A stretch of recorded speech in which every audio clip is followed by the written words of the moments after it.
Hello students, आज हम पढ़ेंगे new topic that is life process. ठीक है, ये हमारे बायो का फर्स्ट चैप्टर है और अगर आपको केमिस्ट्री का फर्स्ट चैप्टर चाहिए केमिकल रिएक्शन तो ऊपर दिए गए लिंक पे प्लीज क्लिक कर लेना और जाके वो वीडियो आप देख सकते हैं। Life process, what actually the life process is the process which together perform the function of maintenance of life is called life process. जब भी हम कोई काम करते हैं हमारी पूरी बॉडी क्या कर रही है, वर्क कर रही है। अगर मैं अभी आपको पढ़ा रही हूँ तो मेरी पूरी बॉडी क्या कर रही है, वर्कआउट कर रही है। ठीक है, बट अगर आप देख रहे हो मेरे पैर बिल्कुल स्टेबल है, कहीं मैं हिल डुल नहीं रही हूँ, सिर्फ मेरा मुंह चल रहा है, मेरी आईज, ईयर्स, हैंड्स, बाकी नीचे का पार्ट मेरा स्टेबल है, बट इट डजंट मीन कि मैं जिंदा नहीं हूँ। अगर एक पार्ट नहीं चल रहा है, एक पार्ट को हम मूव नहीं कर रहे हैं, हम सो रहे हैं, तो इट डजंट मीन कि हम मर चुके हैं। Our body is working inside, हमारी बॉडी अंदर ही काम कर रही है। जब हमारी बॉडी अंदर से काम कर रही होती है, that whole thing is known as life process. That's why the process which together perform, जब हर कोई चीज एक साथ मिलकर काम करती है तब हम उसे लाइफ प्रोसेस कहते हैं। What is nutrition?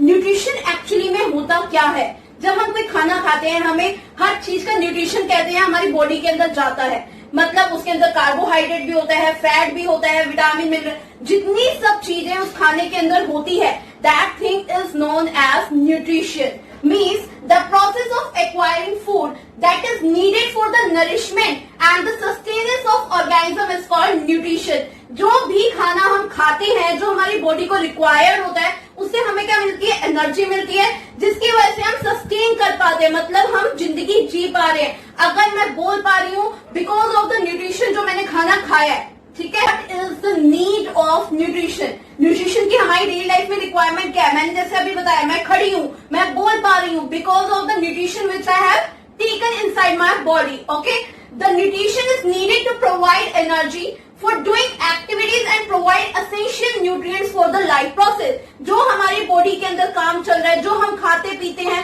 वो इसलिए खाते पीते हैं कि भाई हम पूरे दिन की एक्टिविटीज को परफॉर्म कर पाए। अगर हम फास्ट वगैरह रखते हैं, इट डजंट मीन कि हमें चक्कर खा के गिर जाएंगे। हम मैक्सिमम हमारी बॉडी के अंदर क्या होता है, पहले से खाना स्टोर होता है एक्चुअली में। तो जो खाना स्टोर होता है वो उस टाइम पे एक्टिवेट हो जाता है जब हम क्या रखते हैं, फास्ट वगैरह रखते हैं। तो डोंट थिंक सो कि हम खाना नहीं खा रहे तो हम चक्कर खा के गिर जाएंगे, हमें कुछ हो जाएगा। हमारी बॉडी में इतना खाना स्टोर होता है कि we can stay alive for 7 days और more without any food, but there is a requirement for the water. Water हमें हर दिन चाहिए। वाटर के बिना मैक्सिमम हम कुछ दिन, या फिर आप कह सकते हो कि हम वाटर के बिना एक दिन रह सकते हैं, मैक्सिमम उससे ज्यादा नहीं। ठीक है, now the mode of nutrition. कौन कौन से मोड्स ऑफ न्यूट्रिशन होते हैं? पहला होता है हमारा ऑटोट्रोपिक मोड ऑफ न्यूट्रिशन, दूसरा है हमारा हेटेरोट्रोपिक मोड ऑफ न्यूट्रिशन। ऑटोट्रोपिक आप अपने बचपन से सुनते हुए आ रहे हो, जब कोई खाना अपने आप बनाता है, ये नहीं कि हम रसोई में जाके खाना अपने बना रहे, नो। जैसे प्लांट्स अपना खाना क्या करते हैं, खुद बनाते हैं, तो वो किसके अंदर आते हैं, ऑटोट्रोपिक मोड ऑफ न्यूट्रिशन। जब हम अपना खाना खुद बनाते हैं तो हम किसके अंदर आते हैं, हेटेरोट्रोपिक मोड ऑफ न्यूट्रिशन के अंदर आते हैं। क्यों? क्योंकि हम किसी के ऊपर डिपेंडेंट है, हमारे पास खुद नहीं खाना आ जाता बनाने के लिए। हमारे खाना कहाँ से मिलता है, पेड़ों से मिलता है। ठीक है, जो फार्मिंग वगैरह होती है उससे मिलता है, बट जो पेड़ों को खाना मिल रहा है वो अपना खाना खुद बना रहे। पेड़ अपना खाना खुद कैसे बनाते हैं, with the help of photosynthesis.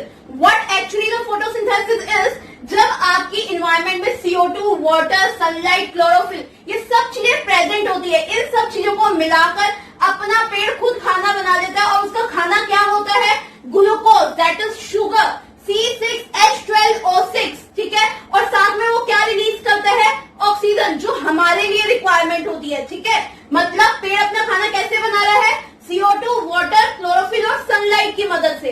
What actually the chlorophyll is? Chlorophyll होती क्या है, जो ग्रीन कलर की पिगमेंट लीव्स के अंदर होती है, मतलब जो उनके अंदर लीव्स के अंदर जो इनकी लीव्स होती है, इनके अंदर क्या होती है, ग्रीन कलर की, क्या होती है, ग्रीन कलर की पिगमेंट होती है। ठीक है, जिसकी वजह से क्या होता है, पेड़ आपका ग्रीन कलर का दिखाई देता है बिकॉज ऑफ क्लोरोफिल। ठीक है, अगर क्लोरोफिल नहीं होगी तो क्या सनलाइट और वाटर और कार्बन डाइऑक्साइड की हेल्प से वो खाना बना सकता है? नो। ग्रीन कलर की पिगमेंट होना बहुत ही जरूरी होता है, जिसकी वजह से वो अपना खाना बनाता है, ग्लूकोज, और हमारे लिए ऑक्सीजन निकालता है। Clear? Now the heterotrophic mode of nutrition. Heterotrophic mode अभी बताया था, जो अपना खाना खुद नहीं बना सकते, can not make their own food. अब इसकी टाइप्स कौन कौन सी होती है? पहली है आपकी सैप्रोफिटिक, दूसरी है parasitic and third one is holozoic. Holozoic कौन से होते हैं भाई? जैसे हम लोग होलोजोइक की कैटेगरी में आते हैं, जो क्या करते हैं दूसरों के ऊपर प्रॉपर्ली डिपेंड भी हो जाते हैं खाना खाने के लिए, मतलब दूसरों को मार पीट के भी खा लेते हैं, जैसे हम नॉनवेज वगैरह खाते हैं, और हम ट्रीज के ऊपर भी डिपेंडेंट होते हैं, वेजिटेरियन खाना भी होता है, तो हम पूरा एक साथ खाना कंज्यूम कर सकते हैं। That's why we come under the holozoic mode of nutrition. Parasitic कौन से होते हैं?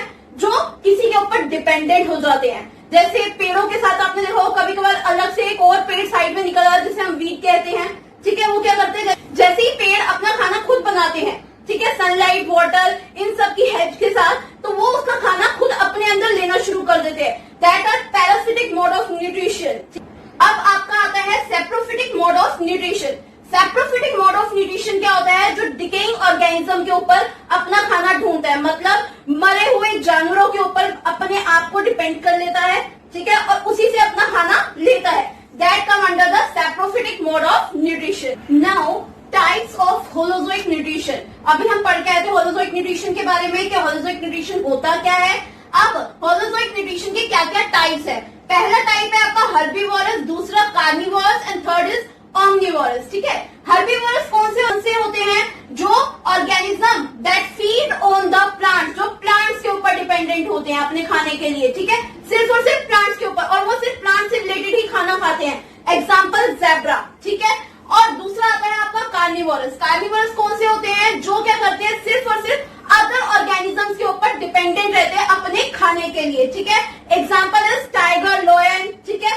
अब आता है आपका ऑमनिवोरस। ऑमनिवोरस दोनों के ऊपर डिपेंडेंट रहते हैं, प्लांट्स के ऊपर भी और एनिमल्स के ऊपर भी। उसके एग्जाम्पल क्या है? हम खुद, ठीक है। Now the next topic is photosynthesis, ठीक है।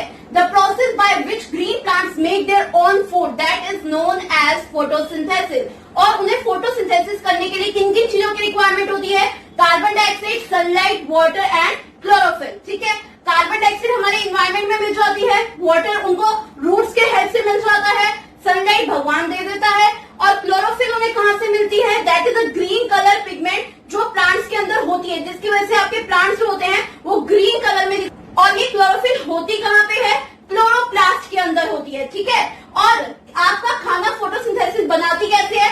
CO2 plus water and sunlight and chlorophyll की हेल्प से वो क्या बना देती है? ग्लूकोज बनाती है, जो उसको खुद के लिए चाहिए होता है, साथ में ऑक्सीजन निकालती है जो हमारे लिए रिक्वायर होती है। Now the experiment to show the sunlight is necessary for photosynthesis. हमारी सनलाइट कैसे नेसेसरी है उसका हम यहाँ पे एक्सपेरिमेंट करके दिखा रहे हैं। हमने क्या ले रखा है? यहाँ पे एक पॉट लिया है, फ्लावर पॉट है, और वहां की एक लीफ ली है। उस लीफ के ऊपर छोटे से पार्ट के ऊपर आप देख सकते हैं, छोटे से पार्ट के ऊपर क्या लगा दोगे? एल्यूमिनियम फॉइल को रैप कर देंगे। जैसे हम उसे एल्यूमिनियम फॉइल को रैप करके उसके साथ रख देंगे 3-4 दिन के लिए, आप बेशक उसे वहीं के वहीं रहने दो, ठीक है। जैसे 3-4 दिन बाद हम देखेंगे एल्यूमिनियम फॉइल हटाएंगे, उस लीफ के पार्ट को हम वहां से काट देंगे, मतलब ये लीफ का पूरा पार्ट मैं क्या करूंगी? अपने साथ ले लूंगी, ठीक है। और उसको लेने के बाद अब बीकर के पास जैसे ही मैं लेके जाऊंगी, बीकर के अंदर ऐसे ही नहीं मुझे रख देना, मैंने एक बर्नर लिया है, बर्नर के ऊपर मैंने वाटर रखा है, वाटर के अंदर एक और बीकर रखा है, उस बीकर के अंदर मैंने क्या रखी है? लीफ रखी है। अब ये दोनों बीकर का क्या रोल है? यहाँ पे सीधा मैं बीकर लेकर उसके अंदर लीफ डाल देती हूँ तो कुछ पता नहीं चलता। मुझे इस लीफ को एल्कोहल वाले बीकर के अंदर रखना है जिसके अंदर एल्कोहल होगी, ठीक है। और एल्कोहल को सीधा मैं बीकर पे नहीं रख सकती, आग लग जाएगी, ठीक है। इसीलिए मैंने पहले क्या रखा है? वाटर रखा है, ठीक है। वाटर वाला बीकर मैंने बर्नर के ऊपर रखा, उसके बाद एक और बीकर लिया जिसके अंदर मैंने एल्कोहल रखी है और एल्कोहल के अंदर लीफ रखी है। Why I am taking alcohol? क्यों? क्योंकि एल्कोहल क्या करेगी? मेरी पूरी लीफ को डीकलराइज कर देगी। डीकलराइज मतलब कि एल्कोहल ग्रीन कलर की पिगमेंट को अपने अंदर खींच लेगी जो लीफ के अंदर होती है, ठीक है। मेन मेरा रीजन था एल्कोहल में डालने का कि मुझे अपनी लीफ को डीकलराइज करना है। ऐसे मेरी लीफ डीकलराइज होगी, मैं उसे पेट्री डिश में रख दूंगी। पेट्री डिश में रखने के बाद मैं क्या करूंगी? उसके ऊपर आयोडीन सोल्यूशन डालूंगी। मेन रीजन क्या है आयोडीन सोल्यूशन डालने का? कि जिस लीफ के पार्ट में सनलाइट प्रेजेंट थी पहले, वो क्या हो जाएगा? ब्लू एंड ब्लैक कलर का हो जाएगा, ठीक है। और जिस पार्ट में सनलाइट नहीं पहुंची थी, जिसे मैंने एल्यूमिनियम फॉइल से कवर किया था, वो पार्ट आपका ब्लू ब्लैक कलर शेड में नहीं होगा, वो एज इट इज का एज इट इज रहेगा। क्लियर?